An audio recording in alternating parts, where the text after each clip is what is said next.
Ang galing. Oh. Eto naman. Okay, so good morning po sa inyong lahat mga kabayan. Pag-usapan naman natin ngayon ito. Um, si Chis Escudero kasi, 'di ba? Sabi niya nung nakaraan ay one side has been crossing the line many many times. 'Yun. At maglalabas po siya ng um, ruling. Aba naman. Ah, so yung ruling pong ilalabas po ni ano diyan ni Chis Escudero, malamang sa malamang po walang iba kung hindi naman po syempre eto hong ano, tawag diyan, yung gag order, 'no, parang gago lang. Kasi hindi, sa totoo lang meron po kasi talagang rule number 18. At yung rule 18 naman po kasi, The more teka, teka, important. teka, teka attorney, alam ko importante 'yan, mamaya ka na. Ah, yun pong rule 18 mga kabayan, eh, yun pong mga senator judges, they are not allowed to make public comments on the merits of pending impeachment. Okay? Yun po yung ibig sabihin doon, sinasabi nga niya na basic violation. Oh. So ang posible pong gawin niya rito, kasi ano yan tawag dito, maski naman sa korte, pinagbabawalan yan na magdaldal kayo, yung mga parties involved, bawal yan pag-usapan ang merito ng kaso. 'Di ba? And to be honest with you, itong kampon ng prosecution, palaging naka-live streaming, laging may interview, 'di ba? Okay yung ano sana yung bigay ng update sa taong bayan.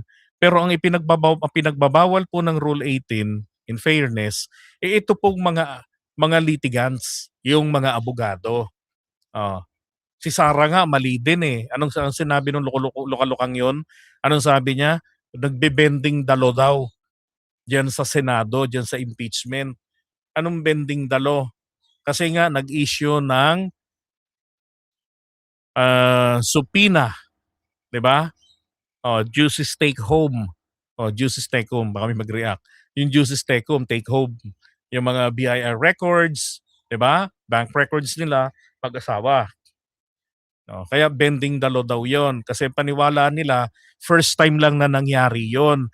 Wala pang ganong kasong nangyari. Hindi sila aware yung kay Renato Corona na ultimo hindi niya kadugo yung kanyang manugang, asawa ng kanyang anak, kinunan din ng records at iprinisinta din. Oh. Hindi ko alam kung nagtatanga-tangahan kung ano ba talaga 'di ba? So, um, tawag dito, may isang terminology na sa dulo ng dila ko Ano bang tawag doon? Not the gag order. Mamaya paki-comment na lang kung alam niyo. May tawag talaga doon na bawal, sub judice. Okay, sub judice rule ang ibig sabihin doon. Na bawal kayong mga litigants at yung mga magkabilang panig na magchika ng merito ng kaso.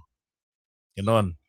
Tapos eto pa ho, si yung bago kong lab, si Attorney Christine Ferrer, na sabi nila sakit sa tenga daw pakinggan.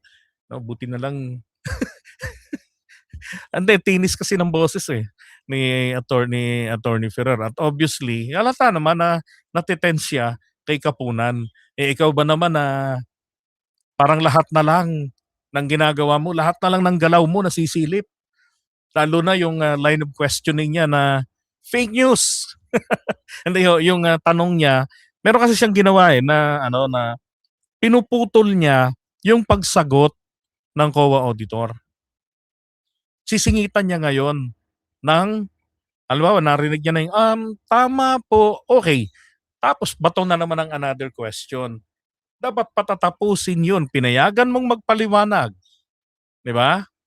Hayaan mong makatapos ng paliwanag. And then, propound your next question. Kung nagigets mo na yung kanyang ending sa paliwanag, hindi. Meron siyang prepared sets of questions. Now, paano mo ibabato ito nang hindi ka masisira sa line of questioning mo? Pag narinig mo na yung magic word sa bunganga ng tao na kino-question mo, stop mo siya, pasok yung susunod na tanong, which is unethical po. Bawal po yun sa cross. Paano niyong mapapalabas ang katotohanan kung nire-regulate ninyo ayon sa gusto ninyo, 'di ba? Yung sinasabi ng witnesses. Oh, maling pang-iimpluwensya yun sa judge. So doon siya ngayon nadadali nito ni Attorney Lorna Kapunan. Hmm. Mukhang ginawa siyang hapunan ni Attorney Kapunan nung araw na yun, 'di ba? Hanggang sa nakapagsalita si Attorney Lorna Kapunan, misleading questions are not allowed. Sabi niya, they are allowed. And then si Attorney Ligutan, nako po, ay nag-post naman po. Ito ho yung post ni Attorney Ligutan. Oh, a principal, 11 ng umaga yan, not 11 hours. A principal, all lawyers, sabi niya, a principal, all lawyers and law students know by heart. Maski naman sino misleading questions are not allowed even on cross-examination. Katulad rin po kasi yan ng pagsisinungaling. Ito po, pagsisinungaling sa paraan ng pagtatanong. 'Di ba? Hindi ho talaga ito allowed. Oh. Ano yan? Parang Robin din si Ferrer. Hindi ho, mas matalino naman ho si Ferrer. Mas maganda naman ang record ni Ferrer. In fairness in fairness, 15 years po ng abogada si Ferrer. Maganda ang track record niya. Kay Robin. At saka CPA lawyer si Ferrer. Isa sa mga klase ng mga abogado na akin talagang hinahangaan. Mahirap maging CPA. Mahirap maging abogado. Lalo na pag na-combine. 'Di ba? Kaya nga karamihan dyan, tumatandang dalaga o tumatandang binata Kasi unang-una, yung galing nila, nai-intimidate na yung mga manliligaw. Di ko alam kung may asawa na si Ferrer o wala pa. Yeah, sa defense talaga, mga Batikano mga magagaling. Now, tama naman po itong post niya. No? Wala naman siyang pinangalanan. It is, for me it's a reminder. Kasi na-correct naman din po si Attorney Christine doon sa impeachment trial. Na-correct siya doon. So, ito definitely will serve as a reminder. Ito hong si Ligutan, mga kabayan, siya po ay isang law professor. Okay? Ayan law professor at the UP College of Law.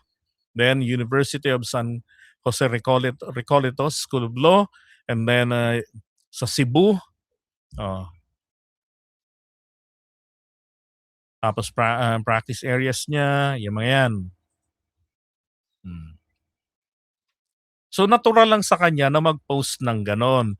Ito namang si Attorney Christine, 15 years na pong abogada. Hawak niya pong ang mga areas niya ay corporate law. Ito po yung nakakapagpayaman. Ito yung taxation and litigation. A trusted advocate with a proven record of excellence and landmark achievements. Ito hong landmark achievements, yan ang wala kay Tatay Digong. Alam nyo, ibig sabihin ganito, para masabi natin na magaling ang abogado, dapat po yung kanyang pangalan, mahahanap mo sa SCRA, yung Supreme Court Report Annotated.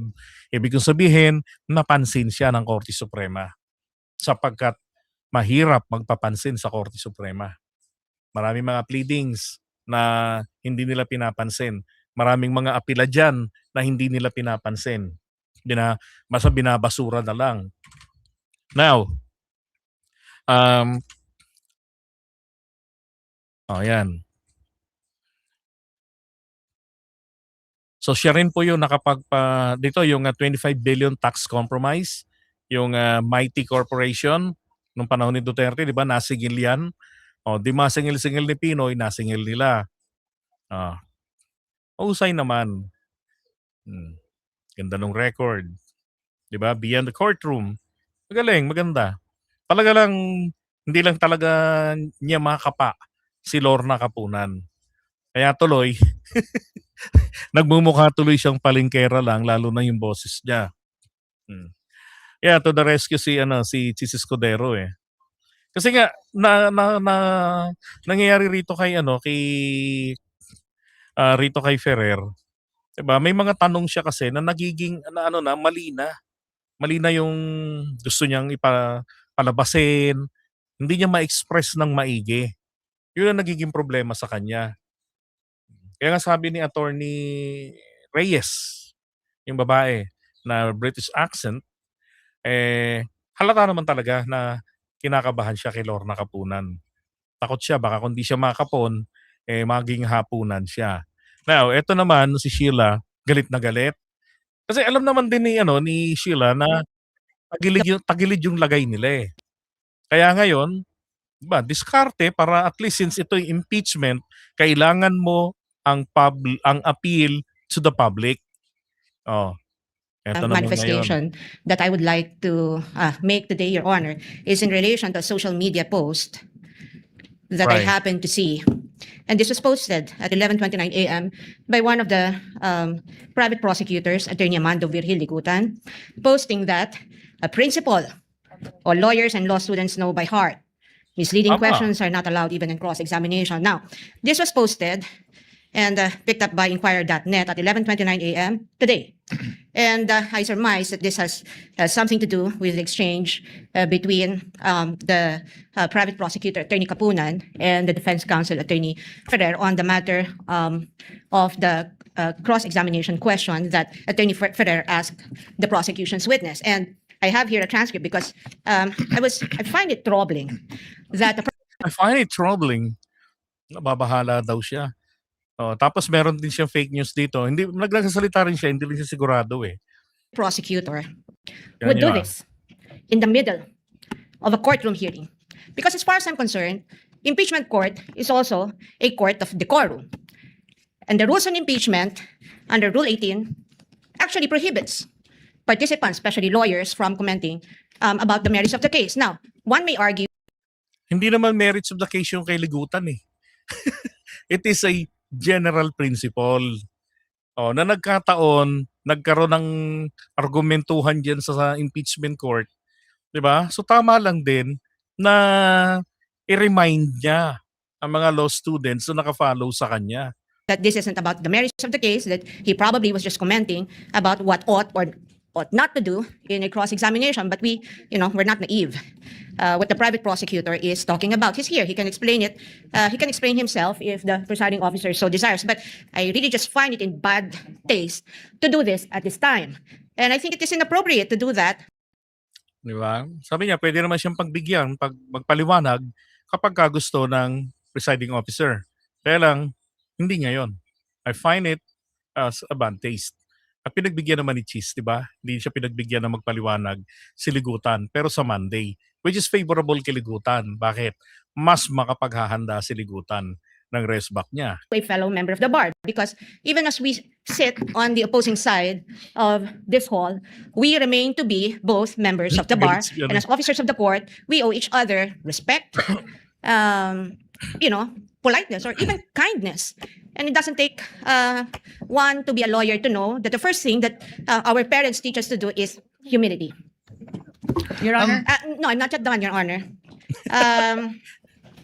In fact, I have asked one of our lawyers to review the actual transcript from the video that transpired between the prosecutor and Attorney Ferrer, and it would seem that in the heat of the exchange, or in the passionate exchange of the arguments between the prosecutor and Attorney Ferrer was not even actually referring to misleading questions as allowed. As implied in the social media post of Attorney Ligutan. In fact, it's here. The court can confirm this from a replay of the video. Attorney Ferrer, sinabi ho ba yan sa JC na dapat may mahuli? The witness answers, ang nakalagay po kasi sa JC under 4.8.2 ay proof of success. Attorney Ferrer, hindi. Sorry, Your Honor, please. Attorney Kapunan, let the witness answer, Your Honor. Mr. Presiding Officer, can the counsel be instructed not to stop the witness mid-sentence, Your Honor? Attorney Ferrer, Your Honor, please can the witness be directed to just answer with yes or no? The counsel has her time to ask clarificatory questions later during redirect, Your Honor. And Attorney Kapunan, not all questions can be answered by yes or no. This is the meat of the contention of the argument between Attorney Kapunan and Attorney Ferrer. Attorney Ferrer responded, I am on cross, Your Honor, please. And presiding officer said, counsels. Attorney Kapunan responded, never mind if you are on cross, Your Honor. There are limits to cross-examination. Misleading questions are not allowed on cross. This was the first time that the matter on misleading questions was actually raised by Attorney Kapunan. And Attorney Ferrer, for some reason, said they're allowed, but she was pertaining to the fact that the questions to which a yes or no answer may be answerable are allowed. Yes, ganun talaga ako, ganun rin ang pagkakaintindi ko. Hindi naman talaga intensyon ni Christine na palitawin na yung misleading questions are allowed. Alam yan, again, sabi nga ni Attorney Ligutan, that is basic. Kasi nga masyadong mabilis yung palitan nila eh. Mabagal lang ang response ni Christine. Ang kay Christine kasi, ang sinasabi kasi ay kay Attorney Kapunan, nagtaka rin ako ron sa part na yun. Biglang nagbanggit si Attorney Kapunan na I don't care if you're on cross, parang ganon. Tapos then, misleading questions are not allowed. Ganon. So, biglang napasagot ngayon itong si Christine, they are allowed. Pero ang alam ko talaga na kino-question ni Attorney Lorna Kapunan, yung tanong ni Christine doon sa taga-COA na ayaw ipasagot ito ni Kapunan kasi nga para sa kanya misleading yung tanong na yon. Kaya lang hindi naman niya na-raise agad ng maaga na ito para sa akin yung tanong na ito ay misleading. Kumbaga yun ang hinaharang niya na hindi payagan. Ito namang si Christine sumagot ng they are allowed. At doon na po. Yun na. Nagkapatong-patong kasi yung mga statements nilang dalawa ni Lorna Kapunan. Hindi yung pagkakaintindi ko ron Kaya nagtaka ako bakit naging big deal na yon. Kasi kung titignan mo lang ng diretsuhan lang ito, talagang mali si Christine. 'Di ba? Lalo na kung spliced yung video. Magaganon talaga. She's not referring to misleading. I mean, for Exactly. Yan ang isang inaayaw. Yan kasi yung mali ni Christine eh. Pag nagsagot na, kasi gusto nga nila is categorical question ang ibinabato nila para yes or no. Ang problema sa yes or no answers, questions, kumbaga leading yan eh. Tinanong mo lang ito kasi meron kang gustong targetin. Wala ka talagang gustong matutunan. So, etong taga-COA naman, pinapaliwanag nilang maigi kung ano yung kanilang magiging sagot. Din bahala na yung mga judges mag-interpret, magdugtong-dugtong sa istorya. Ang mali ritong practice ni Christine, puputulin niya. Hindi nga nag-yes, hindi nga nag-no, pero once narinig niya yung magic words, okay, pasok agad yung susunod na tanong. Parang sa pelikula, di ba? Ganun sa mga pelikula. Pero in reality, dito nga natin nalaman na bawal po yung ganong technique. Sa pelikula lang yun nangyayari. Ferrer was only saying that leading questions are allowed on cross-examination, Exactly. not misleading questions. And yet Bugada we na have dito. a private prosecutor immediately taking to social media and posting this, implying something against the defense counsel. We will not have this. Your Honor, in the interest of fair play, may I request that the counsel for the panel of prosecutors, Attorney Virgil Ligutan, be recognized. Your Honor. Unfortunately, counsel, no, the presiding officer will not allow that at this time. Ito yung sabi ko kanina, pinagbigyan ni Cheesy, Attorney Sheila Season na sabi niya, pwede namang pagpayagang magpaliwanag ng presiding officer kung gustuhin niya. Pero I find it a bad taste for now. Diba? Hindi niya magugustuhan. Kasi pangit din naman talaga kung pinasagot si Ligutan. Madaldal din yan eh. Di ba hahaba lang. Pero tama ngayon, maglabas ng ruling si Cheesy Escudero dito. The presiding officer takes in advisement the manifestation of the lead counsel for the respondent, because quite frankly, Honorable Luisro, I asked the clerk of court to monitor the public statements of the counsels of the parties this past week. And one side has been crossing the line many, many times. And in fact, the presiding officer is already in the process of drafting a ruling and a warning and an order pertaining to this, because clearly, I can even name all of you who have been commenting on social media in violation of Rule 18 of the impeachment rules. But I will do that on Monday, perhaps, after taking advisement, the manifestation of the council for respondent. It's not really so much being cordial or nice or kind, but it's a basic violation of Rule 18. I already talked to the parties 2 weeks ago, reminding you that you might want to consider appointing spokespersons who are not part of the panel of prosecutors nor a private prosecutor. But you insist. Yeah, tama. Narinig ko rin naman talaga yun eh, na pinagkuha niya ng magiging spokesperson. Sabi nga ni attorney Carlos Baglasang kanina, since impeachment court, ito ay sui generis, di ba? Unique of its own.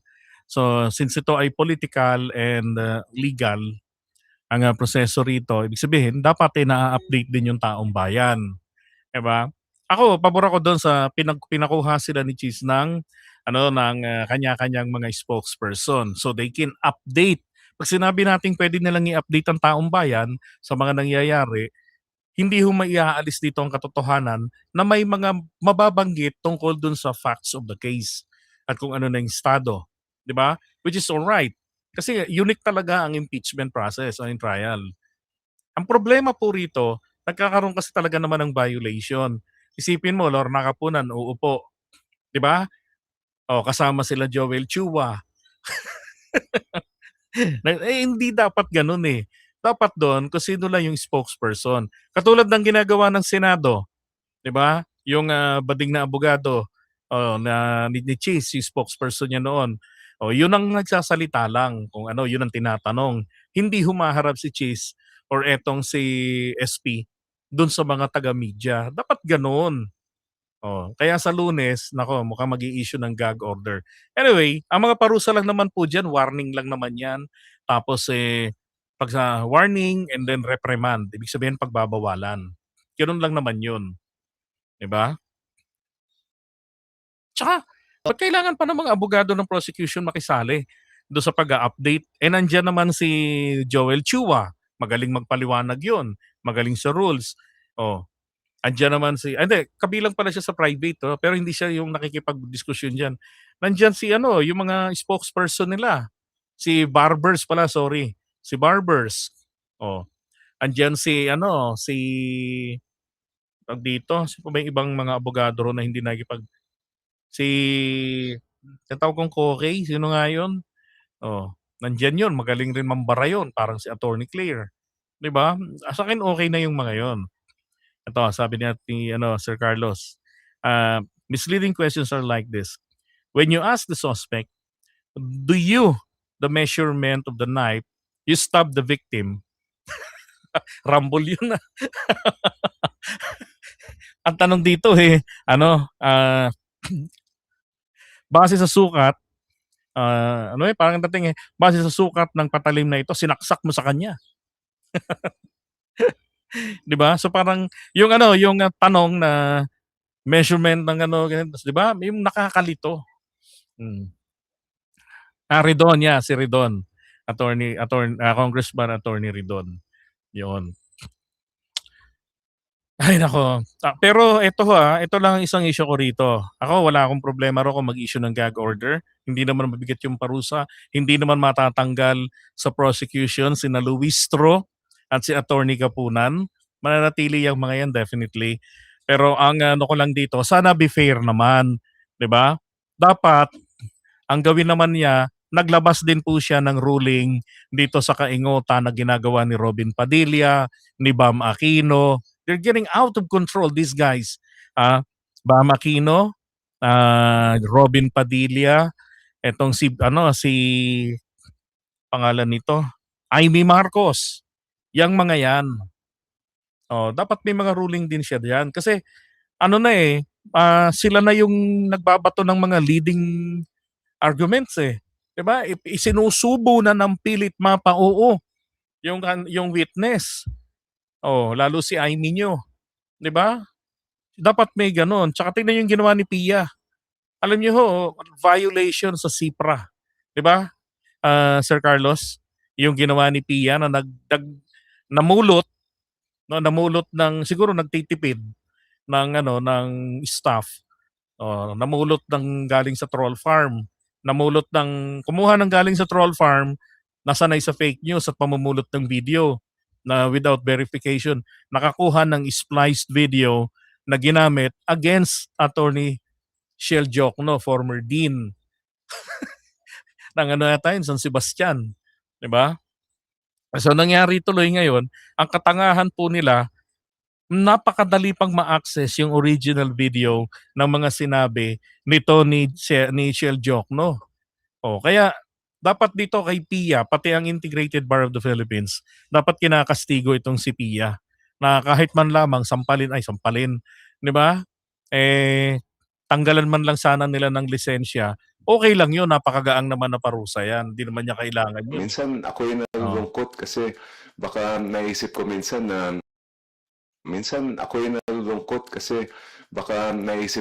na iba yung natututunan ng ating mga law students pag pinapanood nila yung impeachment proceedings.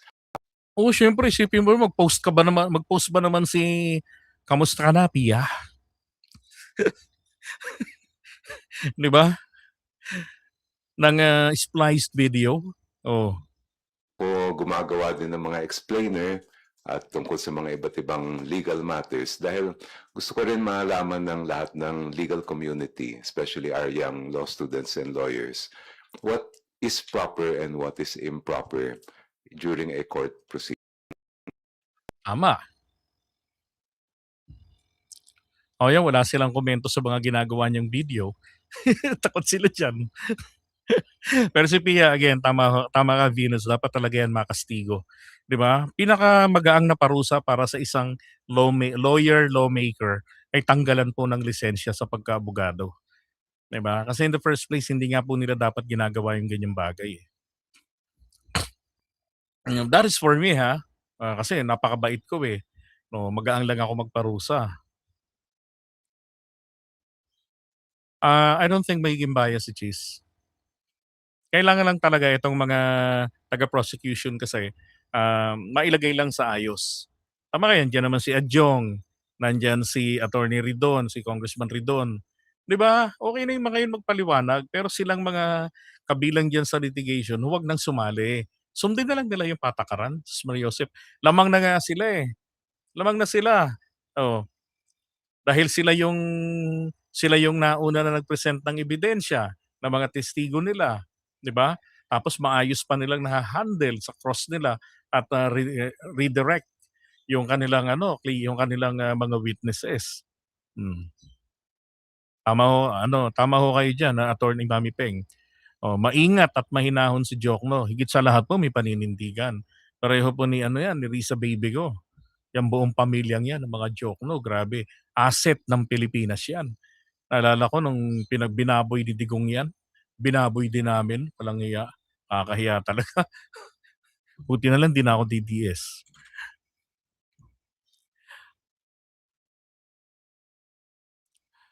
Okay, meron akong i-share na video sa inyo and I hope, mag-enjoy kayo dito. Teka ha, bago tayo mag-uwian. Ito lang, tingnan niyo 'to. Ay, teka. Kailangan ko magbawas.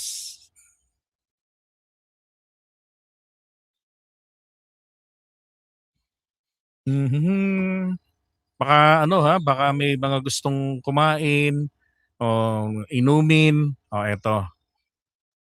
Ito galing 'to dun sa mga mga uncle ko pero hindi ito magbebenta ng payong. Teka ha. Ito yung kay Lorna Kapunan, Pasok. Misleading questions are not allowed. They are allowed. So kapag ganyan pong spliced ang napanood mo, mapapasama talaga. Etong si Christine by New Labs, 'di ba? So dapat kasi dito, yung haba ng simula ng argumento bago nagsalita ng ganyan si Kapunan. Dapat ganon. As an